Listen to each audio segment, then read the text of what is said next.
Glória a Deus, amém, queridos. A presença de Deus é maravilhosa,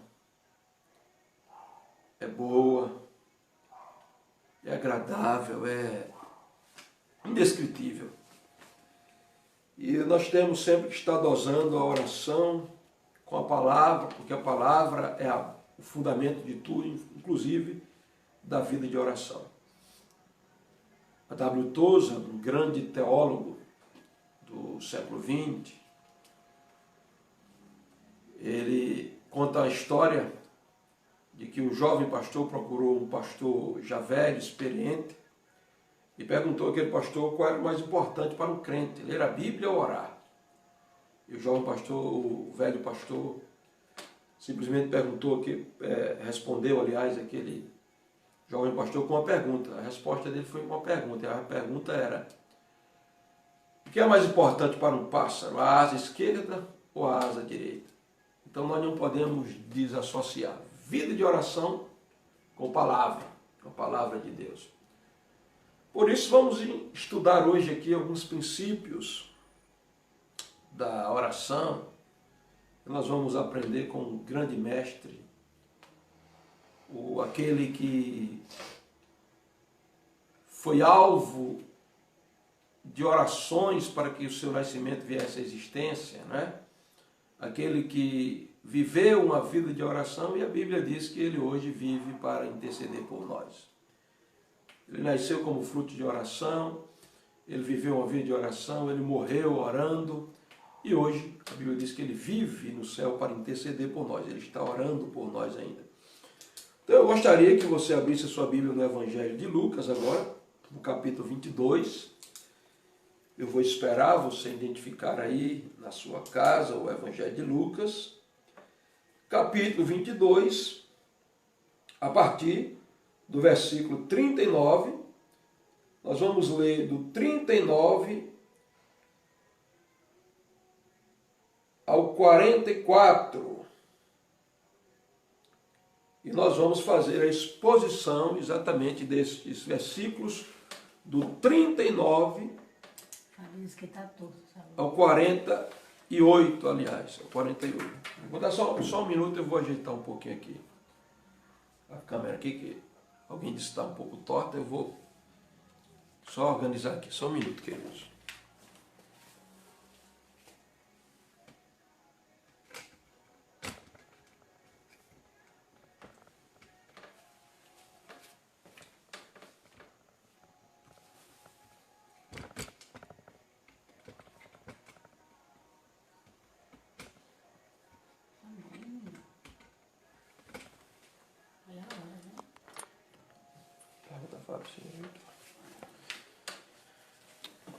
Amém, queridos.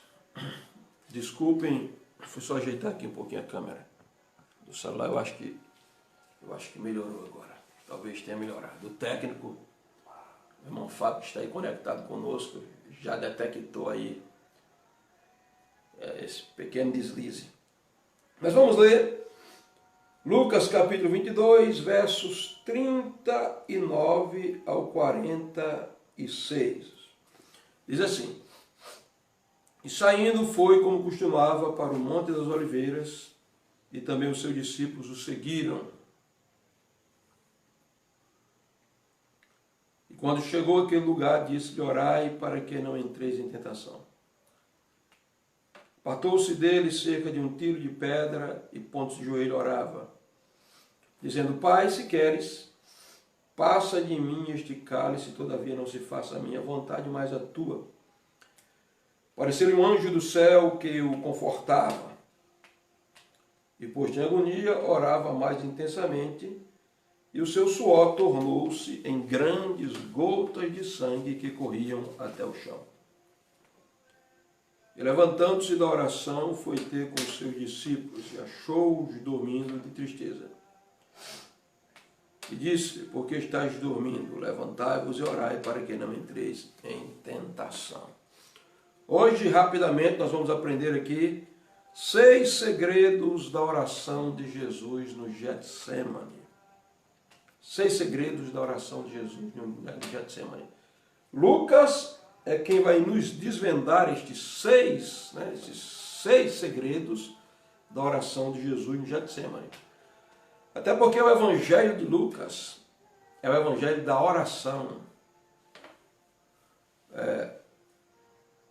Os Evangelhos de Mateus e de Marcos vão dizer que Jesus foi batizado no Jordão e o céu se abriu, o Espírito Santo desceu em forma corpórea, como pombo, e a voz de Deus foi ouvida. Mas o Evangelho de Lucas vai dizer que estas coisas aconteceram quando Jesus orava. O Evangelho de Lucas vai dizer que Jesus foi transfigurado. Seu rosto brilhou como o sol e suas vestes ficaram resplandecentes. Os evangelhos, todos os evangelhos vão dizer isso, mas o Evangelho de Lucas vai dizer que Jesus foi transfigurado enquanto orava.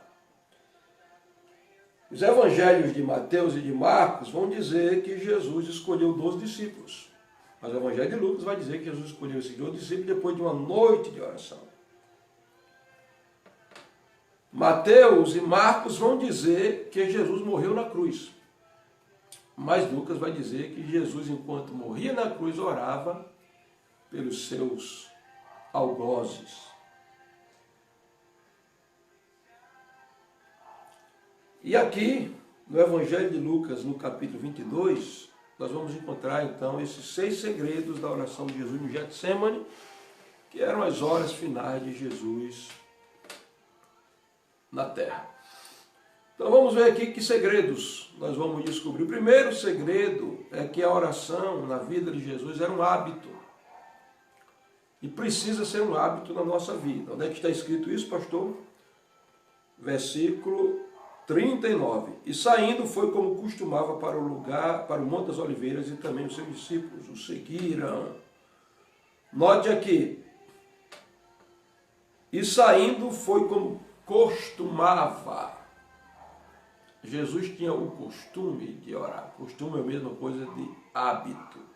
Jesus tinha uma vida regada por oração. Jesus era disciplinado na vida de oração. Ele tinha o costume, ou seja, o hábito. Oração precisa ser hábito na vida de todos nós. Se a oração era um hábito na vida de Jesus, a oração precisa ser um hábito na nossa vida. Todos nós temos hábitos, né? Alguns temos maus hábitos, que a gente pode chamar de maus costumes, outros têm bons hábitos. Nós, por exemplo, temos bons hábitos de higiene. Nós escovamos os dentes, pelo menos 3 vezes ao dia, nós tomamos banho, e isso nos torna mais saudáveis. E quando essas coisas se tornam hábitos, quando nós não fazemos, nós sentimos falta. Então, quando é hábito, é algo que vai fazer parte da sua vida de maneira tão intensa que você sentirá falta quando não estiver praticando estes hábitos. Então, note que Jesus tinha o hábito de ir ao Monte das Oliveiras, precisamente ao Getsemane, para passar noites inteiras orando. O Evangelho de Marcos vai dizer que Jesus se levantava a altas horas da madrugada para orar. Eu pergunto, você tem feito da oração um hábito na sua vida? Você tem aproveitado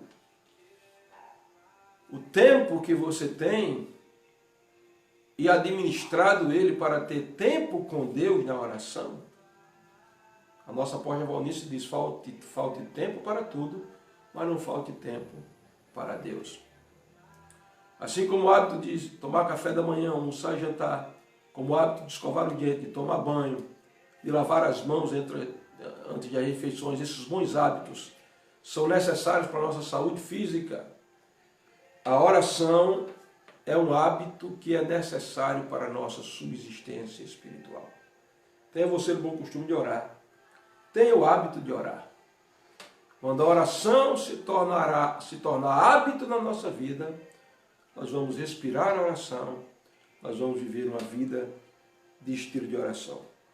O texto diz aqui, Jesus saindo como costumava para o Monte das Oliveiras, e também os seus discípulos o seguiam. Ele costumava ir ao Monte das Oliveiras orar, e os discípulos o seguiam. Agora, o interessante é que os discípulos seguiam, mas parece que não tinham aprendido com o mestre ainda o valor da oração, do hábito de orar.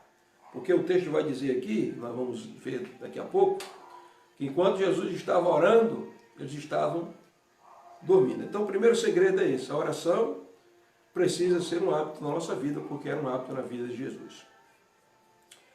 Segundo segredo, na oração de Jesus no Getsêmani, que é desvendada aqui por Lucas, é que a oração na vida de Jesus e que na nossa vida também era um antídoto, um preventivo. Onde é que está escrito isso, pastor? Verso 40. E quando chegou àquele lugar, disse-lhe: orai para que não entreis em tentação. Note que Jesus vai repetir isso também no último versículo do texto que lemos. No versículo 46, Jesus vai dizer: orai para que não entreis em tentação. Note que Jesus repete duas vezes. Repete duas vezes porque ele sabe da importância que a oração tem na nossa vida. Não é? Ela é um preventivo, é um antídoto contra a tentação. Quando nós estamos fracos na nossa vida de oração, relapsos na nossa vida de oração, negligentes na nossa vida de oração, a tendência é que nós nos tornaremos suscetíveis ao pecado, à tentação e à queda. Porque assim como o corpo físico fica fraco quando falta o alimento físico, o espírito, a alma se tornam vulneráveis e fracas quando falta a oração. A oração, ela nos dá energia espiritual e ela aciona a atuação sobrenatural da palavra na nossa vida. E então nós nos tornamos protegidos contra a tentação. Nos tornamos fortes contra a tentação. Por isso Jesus diz: orai para que não entreis em tentação. Quantas pessoas entram em tentação, depois cedem à tentação, caem em tentação e pecam exatamente por não viver uma vida de oração. E você sabe que todos nós, como seres humanos, vivemos uma guerra dentro de nós entre a natureza adâmica, que quer sempre ressuscitar, e a natureza de Cristo, que deve estar sendo bem alimentada. Eu me lembro que Billy Graham conta o exemplo de um pescador que tinha o costume de levar 2 cães para brigar na praça e fazer aposta. Era um cão negro, um cachorro negro e um cachorro branco. E ele fazia as apostas ali, e todas as vezes que as pessoas apostavam no cachorro branco, era o cachorro negro que ganhava. E ele sempre apostava no, vamos dizer, naquele que ia ganhar. Quando as pessoas apostavam no cachorro negro, o branco ganhava. E assim sucessivamente. E ele nunca perdia a aposta. E uma vez alguém curioso procurou saber qual era o segredo. E ele revelou aquele segredo e disse: é muito simples. Eu alimento aquele que ganha e deixo de alimentar aquele que perde. Né? Toda vez eu aposto no cachorro que eu alimentei. O que está bem alimentado ganha. E o que está mal alimentado, não alimentado, perde porque fica fraco. Assim é a guerra espiritual dentro de nós. A tentação tenta nos subjugar o pecado. Qual é o segredo de vencer a tentação, pastor? Jesus disse: orai para que não entreis em tentação. Esse é o segundo segredo. A oração era um antídoto na vida de Jesus e é um antídoto também na nossa vida. Terceiro segredo aqui que nós encontramos na oração de Jesus é a humildade. Note que no versículo 40 ainda diz que Jesus chegou àquele lugar, o Getsêmani, o lugar da maior batalha espiritual que se travou na vida de Cristo. A batalha onde ele iria decidir ir à cruz e vencer Satanás na cruz. E nos resgatar e nos salvar do pecado, ou ele iria preferir não solver o cálice que o Pai estava dando para ele beber ali, que era a ira de Deus, as maldições, o cálice dele absolver os nossos pecados sem ter cometido pecado nenhum. Então, nesse lugar onde essa batalha foi travada, esse lugar era chamado Getsemane. E eu já estive lá nesse lugar, inclusive orando. Tanto estive no Monte das Oliveiras, como diz aqui que Jesus foi ao Monte das Oliveiras, como Getsemane, que é um jardim exatamente próximo do Monte das Oliveiras. Getsemane quer dizer prensa de azeite, porque ali há muitas oliveiras. A oliveira produz oliva, a azeitona, que produz o azeite. Eu tive a oportunidade, inclusive, de orar ali em uma daquelas oliveiras, e talvez Jesus tenha orado em uma delas ali, aqui no Getsemane, nesse momento de tamanha agonia. Mas o que nós notamos aqui no versículo 41 é que Jesus nos ensina que a oração eficaz é aquela oração que é feita com humildade, com quebrantamento. E como é que nós descobrimos isso, pastor? O versículo 41 vai dizer: e apartou-se dele cerca de um tiro de pedra e, pondo-se de joelho, orava. Pondo-se de joelho. Posição de subserviência, de humildade, de dependência. Jesus se coloca de joelho. Essa posição física aponta para a situação de estar se humilhando, estar se curvando, declarando que depende de Deus, estar se quebrantando na presença de Deus. Eu sei que a posição que você vai orar não é tão importante. A verdadeira posição é a posição espiritual do seu coração. Mas quando Jesus se ajoelha ali, não é só a posição física, ele está totalmente dependente do Pai ali. Quando ele se ajoelha, ele está dizendo: meu coração está curvado, a minha vida inteira está aqui submissa ao Pai Celestial. Você lembra da história de dois homens que foram lá para o templo orar? Um fariseu e um publicano. E a Bíblia diz que o fariseu de pé batia no peito, olhava para cima de maneira soberba, com o ego inflado, né? De maneira arrogante. Ele olhava para cima e dizia: Senhor, obrigado. E a Bíblia diz que ele orava para ele próprio, cheio de orgulho. Obrigado porque eu dou dízimo de tudo, eu jejuo 3 vezes por semana, eu não sou como os demais homens. E olhava para um publicano que estava lá, afastado do templo, ali no local reservado, e o publicano de cabeça baixa, batia no peito assim, símbolo de arrependimento, e dizia: Senhor, tem misericórdia de mim que sou pecador. E a Bíblia diz que aquele publicano, que era um rejeitado social, que era um fiscal do governo humano, que tinha uma fama de lesar o seu próprio povo, de trair o povo, de roubar o seu próprio povo, por causa daquela atitude de quebrantamento e de humildade. A Bíblia diz que Jesus olhou e Jesus ensinando, disse: aquele publicano foi justificado, mas aquele fariseu soberbo e orgulhoso, a sua oração não foi ouvida e ele não foi justificado. E aí Jesus disse: todo aquele que se exalta será humilhado, e todo aquele que se humilha será exaltado. A Bíblia fala de um homem chamado Acabe, que foi uma decepção para o reino de Israel. Ele era o rei de Israel. Ele casou com uma mulher chamada Jezabel. Ele introduziu a idolatria, a prostituição, o culto aos demônios em Israel. Ele matou pessoas. E Deus enviou o profeta Elias. O profeta Elias deu uma confrontada, disse que o juiz de Deus estava para vir sobre ele. Sabe o que foi que ele fez? Começou a jejuar, tirou a roupa real, a coroa da cabeça, se vestiu de saco, vivia na cinza, orando, se humilhando, clamando.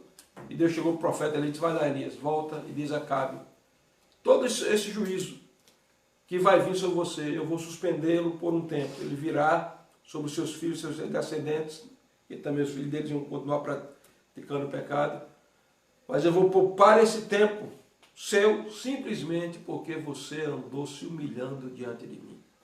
Então, pôr-se de joelho é dizer: Senhor, estou aqui em uma posição de humildade, porque eu dependo de Ti, eu preciso de Ti. Então, há esse segredo da oração, é se humilhar. Não adianta orar com soberba, com arrogância. Não adianta dobrar os joelhos se não dobrar o coração. Tem que dobrar o coração diante de Deus também. O quarto segredo, nessa oração de Jesus no Getsemane, é o reconhecimento da soberania divina. Veja, versículo 42. No versículo 41 ainda, quando diz que Jesus pôs-se de joelho, diz que ele se afastou um tiro de pedra. Tiro de pedra é de 20 a 30 metros. Agora veja, que interessante, antes de eu falar aqui do reconhecimento da soberania divina, veja que interessante, Jesus está afastado dos discípulos, Jesus sempre andou junto dos discípulos, o discípulo sempre andou junto de Jesus. Mas algumas vezes parece que os discípulos estavam espiritualmente distantes de Jesus. Jesus fazia um milagre e eles não compreendiam. Jesus falava algo e eles não entendiam. Por quê? Veja que quando Jesus foi orar, se afastou dos discípulos. O natural era que os discípulos estivessem junto de Jesus também na oração. Mas por que eles estavam afastados? Porque o texto vai dizer que eles estavam dormindo. Então, mesmo fisicamente, geograficamente, eles próximos de Jesus, eles estavam afastados. Por quê? Porque eles não viviam a vida de oração. Então, quem não vive a vida de oração, infelizmente, está afastado de Cristo, não tem intimidade com Ele. Não estou falando de salvação, de ir para o inferno, estou falando de intimidade. Não tem intimidade. E muitas vezes não vai compreender o coração do Mestre. Vai dormir espiritualmente. Porque a oração nos afasta dos homens e nos aproxima de Deus. E muitas vezes, quando nós estamos tão próximos de Deus, nós somos incompreendidos pelos homens. E aí, o quarto segredo é exatamente o reconhecimento da soberania divina, porque Jesus vai dizer assim no versículo 42, Pai, se queres, passa de mim este cálice, todavia não se faça a minha vontade, mas a tua. Jesus está olhando ali o cálice da ira, das maldições, dos pecados da humanidade inteira, desde Adão até os seus dias e os dias posteriores, até o dia de hoje. E agora há uma guerra, porque Jesus, aquele que nunca pecou, aquele que viveu em santidade extrema, aquele que era a personificação da perfeição, ele agora vai tomar esse cálice, vai beber esse cálice. E aí, diante dessa guerra espiritual, de absolver as nossas culpas, né? De morrer a nossa morte espiritual, ele diz, será que não tem outro jeito, Pai? Será que não pode passar de mim esse caso? Mas aí é impressionante o que Jesus diz, não se faça a minha vontade. Qual era a vontade dele? Não beber, porque ele como Deus, ele como puro, ele como santo. Agora absolver os pecados da humanidade para si, era algo terrível. O Pai ia se afastar dele. E a guerra espiritual era tremenda, os demônios estavam ali rondando, Satanás, as legiões todas do inferno. Mas é interessante, Jesus, faça-se a tua vontade, não a minha. Isso significa dizer que Jesus está reconhecendo a soberania divina. Na oração, nós precisamos reconhecer a soberania divina, porque nem sempre a minha vontade é a vontade de Deus. Mas de uma coisa eu tenho certeza, mesmo que não compreendamos a vontade dele é boa, é perfeita e é agradável. Muitas vezes nós estamos vivendo a vontade permissiva e não estamos vivendo a vontade diretiva, a vontade perfeita de Deus. Mas precisamos entender que nem sempre todas as nossas orações serão respondidas. Essa oração de Jesus não foi respondida, porque a vontade do Pai era que Ele absolvesse as nossas culpas e pecados para morrer em nosso lugar e nós fôssemos salvos. E essa era a vontade de Jesus também, mas a guerra estava sendo travada. Nem sempre Deus responderá 100% às nossas orações. Algumas vezes a sua resposta será o silêncio. Algumas vezes a sua resposta será positiva.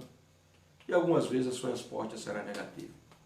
Nós precisamos ter maturidade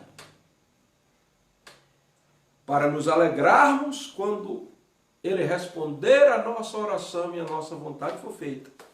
Nós precisamos ter maturidade para baixar a nossa cabeça e dizer, Senhor, eu não entendo. Mas o Senhor é soberano. Há perguntas que nós nunca teremos a resposta. Somente a eternidade revelará. Então, que não seja feita a minha, mas a vontade dele. Reconhecemos a soberania dele. Paulo uma vez orou 3 vezes. Ele tinha um espinho na carne, um mensageiro de Satanás, uma adversidade. Ele teve revelações tão sobrenaturais, ele foi ao 3º céu. Ele viu coisas que ele mesmo disse ao homem comum não é lícito falar. Visões inefáveis. E aí, por isso, ele tinha um incômodo, um espinho na carne, ninguém sabe o que era. Mas ele orou 3 vezes. E primeira vez a resposta de Deus foi o silêncio. A segunda vez a resposta de Deus foi o silêncio. Na terceira vez, quando ele estava no limite, que ele ora, Deus disse, Jesus disse a Paulo, Paulo, eu não vou tirar esse espinho da carne, eu não vou responder essa sua oração, porque a minha graça te basta. E o meu poder se aperfeiçoa na tua fraqueza. Então, queridos, muitas vezes a resposta de Deus é que a graça dele nos é suficiente. Muitas vezes ele não vai responder, mas a sua graça vai nos completar. A sua graça vai nos elevar a lugares altos. A sua graça vai nos fazer viver felizes, mesmo com a negativa. E para terminar, os últimos 2 pontos, o 5º segredo é que na oração de Jesus, aqui no Getsemane, ele teve assistência celestial. E certamente nós também teremos assistência celestial. Onde é que está isso, pastor? Está no versículo 43. Veja só. Apareceu-lhe um anjo que do céu o confortava, e posto em agonia, orava mais intensamente, e o seu suor tornou-se em grandes gotas de sangue que corriam até o chão. Note, Jesus está passando por um processo chamado amartridose. Seu suor se transformar em profundas gotas de sangue que caíam até o chão. Ninguém nunca viu alguém na sua normalidade suar sangue. Mas Jesus suou. Por quê? Porque ele passa por um processo que a ciência chama amartridose. O que era isso? É um nível de estresse, de depressão que o ser humano enfrenta, que o sangue começa a correr desordenadamente pelo corpo devido a um nível de tensão, de angústia, de depressão, que o sangue vai correndo desordenado para o corpo, vai até o coração e o coração muitas vezes não suporta que o indivíduo tenha um infarto fulminante. Se o coração suportar, então o sangue corre para o cérebro, não é? E aí o indivíduo pode ter um AVC, um derrame. Se o coração e o cérebro suportar, então o sangue estoura pelos poros, os poros explodem, estoura e o sangue sai pela testa e sai em forma de suor. Foi isso que aconteceu com Jesus. Ele não podia morrer do coração porque ele ia para a cruz. Ele não podia ter um AVC porque ele ia para a cruz. Então essa martiridose, esse nível de angústia profundo fez com que o seu suor se transformasse em profundas gotas de sangue que caíam até o chão. Porque o texto diz que ele estava em uma agonia infernal. Ali estava a grande batalha espiritual sendo travada, demônios ali, um ambiente de opressão, de depressão, um ambiente infernal estava ali, uma angústia indescritível. Mas o texto diz que quando ele estava vivendo nesse nível de agonia, ele orava mais intensamente. Você já sentiu agonia na oração? As pessoas muitas vezes, quando estão debaixo de pressão, a última coisa que elas vão fazer é orar. Às vezes vai desistir, vai se desesperar. Mas eu aconselho você, eu desafio você, desafio a mim mesmo, a quando estivermos entrando em processo de angústia, de sofrimento, orar mais intensamente. Por quê, pastor? Porque o conforto vem do céu. A Bíblia diz que o anjo veio e o confortava. Assistência celestial. Todas as vezes que orarmos de verdade, o céu se abrirá e os anjos serão despachados em nossa direção para nos guardar, para nos livrar e muitas vezes para nos confortar. Você lembra de Daniel na cova dos leões? Por causa da oração, ele foi para a cova. Deus não o livrou da cova, mas Deus o livrou na cova. E lá na cova, diante do medo, da ameaça dos leões rugindo que o cercavam, a Bíblia diz que o anjo do Senhor estava lá, confortando Daniel e fechando a boca dos leões. Talvez você esteja vivendo um momento de crise, de sofrimento, de angústia. Eu desafio você a entrar no seu quarto, depois dessa live, dobrar os seus joelhos e clamar ao céu. Deus vai enviar anjos e eles vão trazer conforto espiritual a você. Eu termino agora o último ponto, dizendo que o último segredo da oração de Jesus no Getsemane é que a oração nos traz força celestial. Verso 45 diz: e levantou-se da oração e foi ter com seus discípulos e achou-os dormindo de tristeza. Note, os discípulos estão dormindo de tristeza porque o ambiente é um ambiente sinistro, é um ambiente carregado de opressão, de angústia, é um ambiente onde o inferno inteiro estava ali para impedir Jesus de ir para a cruz. Mas o texto diz que enquanto os discípulos estão dormindo, fracos, vencidos pela tristeza, Jesus se levantou. Daí ele se levanta e ele vai ser traído por Judas, mas ele vinha de uma noite de oração, ele tem força para vencer a dor da traição do seu discípulo de confiança, que era o tesoureiro dele, que vai beijá-lo e vai entregá-lo e traí-lo. Ele vai ter força para enfrentar os insultos do Sinédrio. Ele vai para o Sinédrio, vai ser vilipendiado, vituperado, vão cuspir nele, vão bater no seu rosto. Ele tem força para ficar calado diante de Pilatos, que o afronta, não é? De Herodes, que o zomba.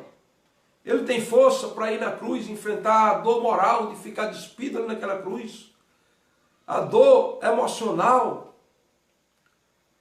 de sentir angústias, a dor espiritual de sentir a ausência do Pai, as dores físicas de ter o corpo cortado com mais de 400 cortes abertos, de uma coroa de espinho na cabeça. Ele vai ter força para vencer Satanás, para dar um brado de vitória até Tetelestai estar consumado na cruz. Ele vai para a cruz e essa força que ele leva, força do Espírito Santo, para a cruz, vai ser a mesma força que vai ressuscitar dentre os mortos, porque ele se levanta, ele não está caído, é um Cristo agora erguido, de cabeça erguida, que vai enfrentar e vencer a morte no meu e no seu lugar. Por quê? Porque ele vem da oração e ele vem erguido. Quando você vê um crente aí caído, caindo,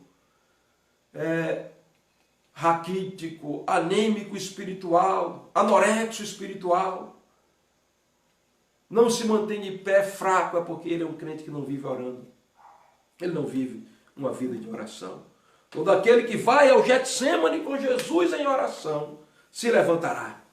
E se levantará com a força de Deus. Se levantará como povo forte que conhece o seu Deus e fará proeza. Se levantará e caminhará em meio à tempestade. Se levantará e verá os demônios, as potestades, os principados caindo diante de si, porque ele recebe força espiritual. A oração nos ergue, a oração nos mantém de pé, a oração nos levanta, a oração nos faz avançar. O antigo hino dizia: com Jesus a minha alma deseja estar no jardim em constante oração. Quando a noite chegar e o mal me cercar, no jardim com Jesus eu também quero estar. Nessa noite, nesse culto de oração, nós aprendemos 6 segredos na oração de Jesus no Getsemane. A oração tem que ser um hábito. Ela é um antídoto contra a tentação. Ela tem que ser carregada de humildade. Na oração precisamos reconhecer a soberania divina. Na oração nós teremos conforto e assistência celestial. E a oração nos dá força espiritual.